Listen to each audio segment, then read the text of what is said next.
ऐसे बच्चे ज़रूरत से ज़्यादा खाते हैं और ज़रूरत से ज़्यादा बोलते हैं।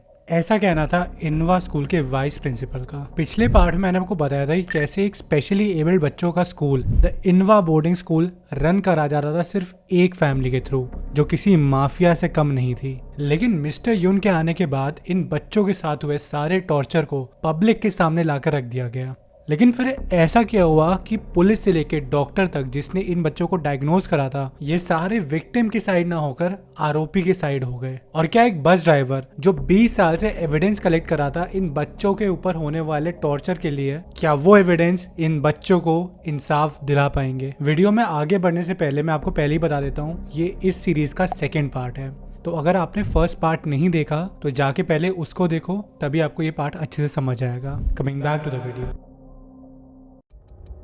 जब इनवा स्कूल के वाइस प्रिंसिपल को अरेस्ट करा गया तो उसने सीधे सीधे सारे आरोप से डिनाई कर दिया। थ्रू आउट द क्वेश्चनिंग वो इन बच्चों को ऐसे पोर्ट्रे कर रहा था जैसे वो कोई मेंटली अनस्टेबल या इन हिज वर्ड्स रिटार्डेड बच्चे हैं। एंड वो ये सब इसलिए कर रहा था ताकि किसी तरह इन बच्चों की बात को सीरियसली ना ले लिया जाए। एक चीज जो मैंने इन वीडियोज में थ्रू आउट बताई है वो ये है कि इनवा फैमिली किसी माफिया से कम नहीं थी। सबसे पहले इस फैमिली का नेटवर्क ग्वांगजू की टॉप फैमिलीज में से एक था, जिसका कारण था इनका ongoing businesses and state government funding Innova boarding school के लिए। For generations 90% state funding directly Innova family की जेबों में जा रही थी, जिसकी वजह से बिना कुछ करे भी वो अंधा पैसा बना रहे थे। इतने रिसोर्सेज होने के कारण इनवा फैमिली के नेटवर्क्स बहुत स्ट्रॉन्ग थे। पुलिस, मिनिस्टर्स, न्यूज, शायद कोई ऐसा सेक्टर होगा जिसमें इनवा फैमिली के कनेक्शंस ना हो। इन्हीं स्ट्रॉन्ग कनेक्शंस की वजह से पुलिस इनवा फैमिली का केस लेने को रेडी नहीं थी। And for the same reason जिस डॉक्टर ने एमिली को डायग्नोज करा था और सेक्सुअल असॉल्ट, उसको जब पता चलता है कि ये पूरा काम इनवा फैमिली मेंबर्स ने करा है तो वो अपना डायग्नोसिस चेंज कर लेती है। सिर्फ इतना ही नहीं, जब भी स्कूल के स्टाफ में से किसी को इनवा फैमिली मेंबर्स को ग्रीट करना होता था तो वो नील होके अपने फोरहेड को ग्राउंड पे रख के उनको ग्रीट करते थे। Even after the arrest of the vice principal, the court was somewhat biased towards the accused. Like even the जज वाज ट्राइंग कि ये केस किसी तरह बस क्लोज हो जाए। सिर्फ इतना ही नहीं, most of these kids were deaf और इनको सिर्फ साइन लैंग्वेज समझ में आती थी। लेकिन कोर्ट में एक भी साइन लैंग्वेज इंटरप्रेटर नहीं था। या तो ये बस एक कोइंसिडेंस हो सकता है जिसमें कोर्ट जेन्युइनली भूल गया हो साइन लैंग्वेज इंटरप्रेटर को लाना, या फिर ये कोर्ट और जज का एक अटेम्प्ट था अक्यूज्ड को रिहा करने का। क्योंकि अगर विक्टिम्स को समझ ही नहीं आएगा कि इस केस में चल क्या रहा है तो वो स्कूल के और खुलासे नहीं करेंगे और क्लियरली यहाँ पे अक्यूज्ड को छोड़ दिया जाएगा। बट इस पूरे केस का सबसे बड़ा ट्विस्ट तब आता है जब इस स्कूल का बस ड्राइवर किम अपने 20 साल के एविडेंस लेके कोर्ट में सबमिट कर देता है। इस पॉइंट के बाद एविडेंस डायरी में मेंशन सारे विक्टिम्स को कोर्ट बुलाया जाता है। The sad part was few victims ended their own lives because of what happened to them.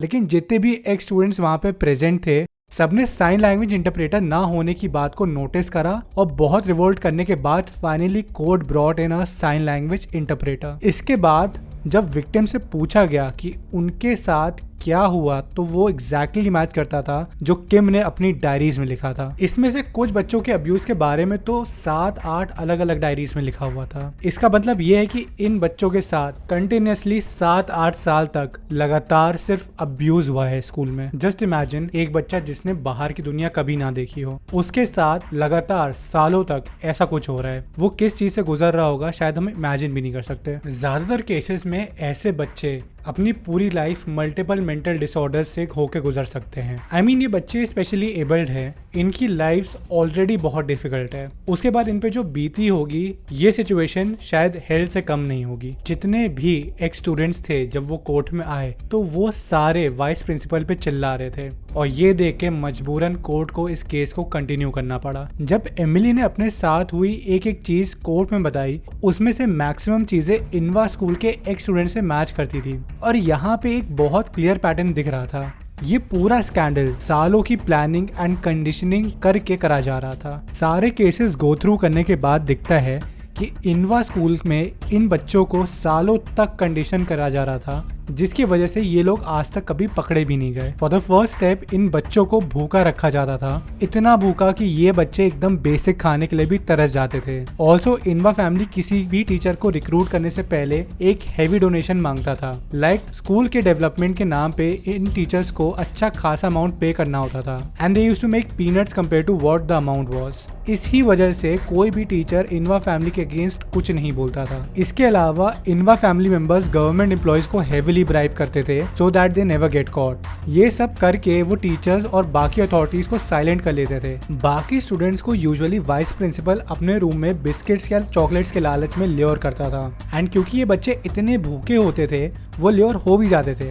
वहाँ पे टीवी पे एक अडल्ट फिल्म चलती थी एंड उसके बाद इन बच्चों को असॉल्ट करा जाता था। सिर्फ वाइस प्रिंसिपल ही नहीं बल्कि स्कूल के काफी सारे टीचर्स भी इन सारी चीजों में इन्वॉल्व थे। वो खुद इन बच्चों को साइलेंट करते थे एंड काफी सारे केसेस में तो वो खुद इन बच्चों का रेप भी करते थे। ये पूरा पैटर्न इनवा फैमिली मेंबर्स ने ही प्लान करा था और ये सारी चीजें सालों से चल रही थी। इनवा बोर्डिंग स्कूल जनरेशन से चल रहा था। स्टिल इनवा फैमिली की हर जनरेशन इन बच्चों के सेक्सुअल असॉल्ट में शामिल थी। लेकिन इसके बाद एमिली कुछ ऐसा बताती है जिसकी वजह से पूरा कोर्ट शॉक में चला जाता है। एमिली बताती है कि जब वो वाइस प्रिंसिपल के ऑफिस में एंटर करती है वहां पे एक अडल्ट फिल्म चल रही होती है, बट ये कोई नॉर्मल अडल्ट फिल्म नहीं थी। ये वीडियो खुद स्कूल के वाइस प्रिंसिपल और किसी और स्टूडेंट की थी। वाइस प्रिंसिपल के लॉयर्स कोर्ट में ऑब्जेक्ट करते हैं कि एमिली के पास कोई प्रूफ नहीं है और वो ये सब सिर्फ वाइस प्रिंसिपल को डिफेम करने के लिए बोल रही है। इस टाइम तक काफी हद तक ये केस एमिली की साइड आ चुका था। After all the evidences and KIMS proof, court Emily के लॉयर्स को कुछ टाइम देती है एमिली के क्लेम्स को प्रूव करने का। The vice principal and everyone else जिसको अक्यूज करा गया था ये सब पुलिस कस्टडी में थे। मिस्टर यून की होप्स हाई थी और इन सारे बाकी स्टूडेंट्स की भी। इनकी लाइफ में शायद कितने साल बाद या शायद पहली बार कोई खुशी का मौका था। शायद इनको जस्टिस मिलने वाली थी। शायद इनके साथ जो भी हुआ अब वो सब हमेशा के लिए खत्म होने वाला था। इट वॉज लाइक कि अगर आप अपनी लाइफ में सब कुछ हार चुके हो लेकिन आपको फाइनली काफी साल बाद एक होप दिखे तो आपको कितनी खुशी होती है। इन बच्चों के साथ एग्जैक्टली वही हो रहा था। दे वर डूइंग द सेलिब्रेशन, सब अपनी फेवरेट चीजें मंगाए खा रहे थे। कई बच्चों ने तो इतना टेस्टी खाना जिंदगी में पहली बार खाया था एंड सब भगवान को थैंक कर रहे थे कि फाइनली उनको जस्टिस मिलेगा। बट उनकी ये खुशी बस कुछ ही टाइम की थी। मिस्टर यून को एक कॉल आती है।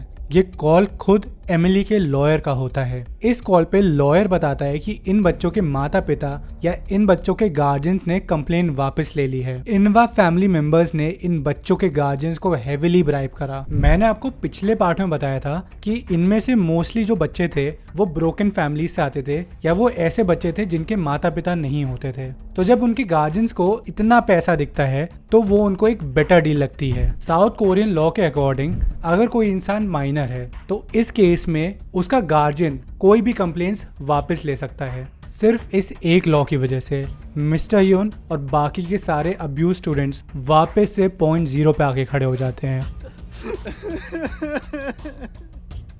लेकिन मिस्टर यून के दिमाग में आता है कि अगर वो कोर्ट में एमिली के क्लेम्ड वीडियोस प्रेजेंट कर दें तो शायद ये केस वापस से खुल जाए। So mister Yoon secretly vice principal office में घुसता है और टीवी के नीचे वाली कबर्ड में उसको एक सीडी मिलती है जिसमें एक छोटे लड़के का सेक्सुअल एक्सप्लॉयटेशन रिकॉर्डेड होता है।